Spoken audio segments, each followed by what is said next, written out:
obvious. Yeah, I had bills pile it up. You don't understand the pressure I was under.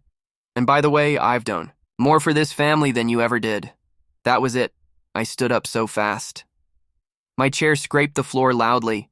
I can't believe you're trying to justify this. You're crazy if you think I'm just gonna let this go. She crossed her arms. What are you going to? Do cry about it, Sui. Everyone fell silent again. Jessica smiled, but I could see a flicker of uncertainty in her eyes. She didn't think I was actually going to do anything. It turned to my parents. You knew about this. My mom looked horrified, of course. Not Jessica? How could you? Jessica scoffed. Oh, don't act so shocked, Mom. He's always complaining about how much he's saving, like it's some great accomplishment. I just used it for something important. My father stood up and pointed at her. Important anew. Phone is important, Jessica, that's stealing, she rolled her. Yes again, fine, whatever. I'll pay him back. I laughed bitterly with what you were broke a week ago. Jess, do you even have a plan, or are you just going to wait for me to save up again and take that too? Jessica didn't answer. She just looked away, and for a moment I thought I saw guilt flicker across her face, but it was gone in an instant, replaced by the same arrogant smirk. Kyle, who hadn't said a word during the whole thing, finally spoke up. Maybe. We should go. This is getting kind of intense. Jessica grabbed her purse. Yeah, good idea. This whole thing is ridiculous. She turned to me as she got up. You're so dramatic. I'll get you your money. Eventually. Okay, chill out before I could say another word. She and C walked out, the front door slammed, and I was left standing there seething. My mom tried to calm me down, saying that Jessica would come to her senses, but I wasn't buying it. She'd stolen from me, humiliated me, and then had the nerve to call me a burden if she thought I was going to let that go. She was dead wrong. I made a decision that night. I wasn't going to wait for Jessica to come to her senses. I was going to get my money back one way or another, even if it meant taking her to court. I spent the entire night seething. Sleep wasn't an option. My mind kept circling back to Jessica's smug face, her casual admission, and the way she brushed it all off. Like I was the unreasonable one. By morning, I'd made up my mind if Jessica was going to pretend that stealing wasn't a big deal. I was going to make it one. The first thing I did was go through my bank accounts. Sure enough, 115. Our zero was gone. The transfer wasn't even subtle. It had gone straight into Jessica's account. She didn't even try to hide it. I saved screenshots of everything and started making a list of expenses tied to them, any car payments. I couldn't make bills. I had to juggle the savings goal I'd been working toward for months next. I called her hello. She answered, her tone casual, as if nothing had happened. We need to talk. I said, now. Now what? She groaned. I didn't bother with pleasantries. You have two choices. Either you return every cent of my money today, or I'll take legal action, your choice. She laughed, really laughed. Oh, come on. You can't be serious. You're not going to sue your own sister. Do you know how ridiculous that sounds? I'm dead serious. Jess, you have until the end of the day. After that, I'm filing a police report. Her tone became sharp. You're being dramatic. It's not like you're starving or homeless. You'll survive without a car for a while. Stop acting like this is the end of the world. I felt my anger rise again. It's not just about the money. It's about the fact that you stole from me and you don't even care. You think you're entitled to everything I worked for, just because we're family. That's not how it works. Well, guess what? I don't have them money anymore. She snapped. What do you want me to do? Pull it out of thin air? It's gone. Deal with it. I hung up before.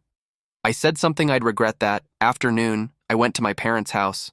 Mom answered the door looking tired. Please, tell me, you didn't come here to fight. She said, I'm here to tell you I'm pressing charges, I replied. Mom's face fell. Pressing charges against your sister? Are you sure you want to do that? She made a mistake. But she didn't make a mistake. She made a choice. Interrupted. She's not sorry, and she has no intention of paying me back if I let her get away with it once. What's to stop her from doing it again? My dad joined us in the living room and shook his head. I can't believe she would do such a thing, but maybe we can figure out a way to fix this without the police getting involved. I've already given her a chance, I said. She doesn't care. She thinks she's untouchable. Maybe this will wake her up. Mom started to say something else, but I cut her off. Look, I didn't come here to argue. I just thought you should know. Before it happens, that night I went to the police station and filed a report. As much as it hurt to take that step, I knew it was the right thing to do. Jessica had crossed the line, and I wasn't going to let her get away with it. The next few days were a blur of paperwork, phone calls, and awkward conversations with family members who thought I was being too harsh, but I didn't care. Jessica had made her decision. Now it was time for her to face the consequences. Word spread quickly. Through the family, and the backlash began. Almost immediately. My phone was bombarded with calls and text. Some siding with me, others begging me to reconsider. Mom called first. I talked to Jessica.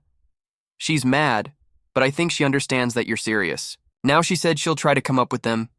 Honey, she can tell the judge that I replied. Mom sighed. Are you really going to take it that far? She's your sister. She's not acting like one.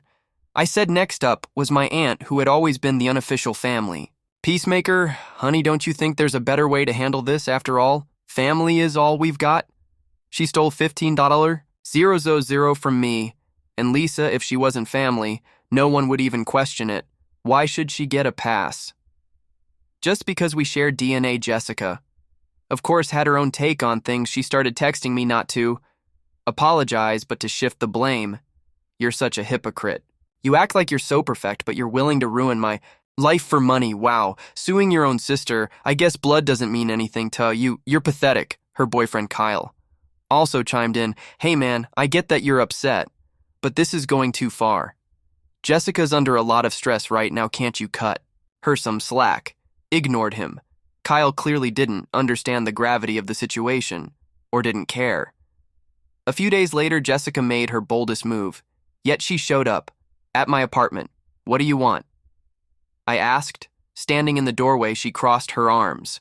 I'm here to fix this. Let's talk like adults instead of you running to the cops. I let her in, keeping my distance. She flopped down on my couch like she owned the place and started her pitch. Look, I know I messed up, but you have to drop this lawsuit. It'll destroy the family? No, you destroyed the family when you stole from me. I shot back. The only way this ends is if you pay me back all of it. She laughed bitterly. Do you even hear yourself? You act like a saint.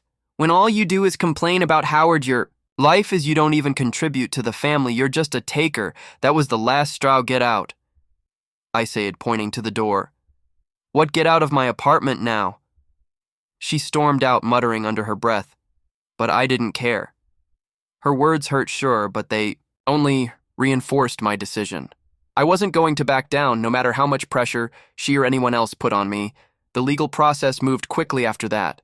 I gave the police all the evidence, bank statements, texts, and the timeline of her theft. They took it seriously, especially considering the amount of money involved. Within a week, Jessica was officially charged with theft. The look on her face when she was served the paperwork was priceless. Or so I heard from Kyle, who called me to beg me to reconsider. She's looking at real jail time, man. Is that what you want? I didn't answer him directly. Maybe she should have thought about that before she stole from me. For the first time, it felt like Jessica was finally realizing that her actions had consequences, and I wasn't going to stop until I got back what was mine. Just Jessica's arrogance carried over to the courtroom. She pleaded not guilty, claiming the situation was just a family misunderstanding. Her lawyer argued that she had intended to pay me back. But the evidence was incontrovertible. My lawyer presented the bank record showing the transfer of $115,000 from my account to hers, and included texts in which she admitted to taking the money. The judge wasn't sympathetic when Jessica finally spoke. She tried to portray herself as desperate, claiming that she didn't think it would hurt me this much. It sounded more like an excuse than an apology. The judge's decision came quickly. The evidence is clear.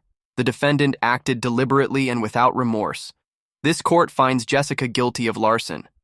Jessica was sentenced to a year in jail and ordered to pay back the full $115,000 plus court costs. Her expression went from smugged to stunned as the verdict sank in. As I was leaving the courthouse, Kay approached me. She's your sister. You could have handled this differently, he said. So could she. I replied and walked away. Justice had been served, but it came at a high price. The aftermath of the trial was immediate and messy. Jessica's conviction sent shockwaves through the family, and everyone seemed to have an opinion. Some relatives called to support me, saying I'd done the right thing. She deserved. It said my cousin Lisa. If she thought she could get away with it, she needs a reality check. Theirs weren't so kind. My aunt practically scolded me over the phone. You didn't have to put her in jail. She's your sister, couldn't you have? Just let her pay you back over time. What time I shot back. She never planned on paying me back, and at conversations with my parents were the most difficult. Mom called almost every day, torn between anger at Jessica and guilt over the situation. She's your sister. She kept saying she made a mistake, but it will stay with her forever. She'll learn from. This I replied.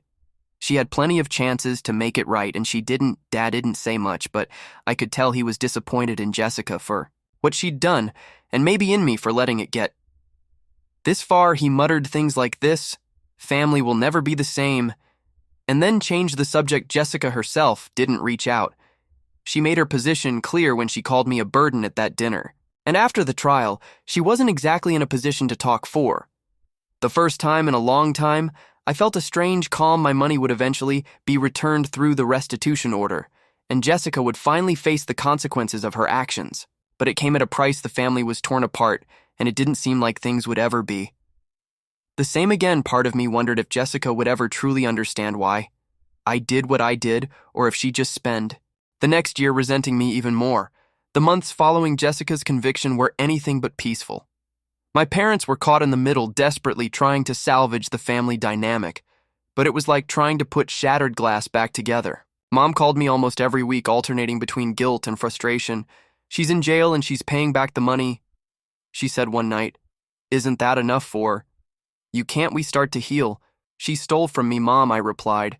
"And not just money.